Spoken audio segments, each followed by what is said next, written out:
Hey there. Today we're going to look at how to use Airtable automations in 60 seconds. So let's get started.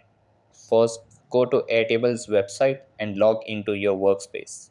Over here, click on the automation button at the top. Then select the automations tab again to open the main setup panel. After that, click Add Trigger and choose the trigger that fits your needs. Then click Select a table and pick the table you want. Next, click Select a view and choose the one that matches your task. Over here, click Select Fields and choose the relevant fields for your automation. Then toggle through the available options to refine your choices. Click Choose Record and select the record that fits your criteria. After that, click Add Advanced Logic or Action and pick an automation action. Then click Choose from appropriate options to customize your logic. Once more, select the needed table. Then click Table 1 if another table is required.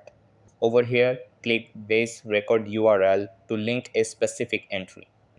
Click Choose Field if a name or reference needs to be updated. Then select Name as the field tied to the automation. Finally, click Generate a preview to see how it works before you go live. And that wraps it up. Appreciate you watching. See you in the next.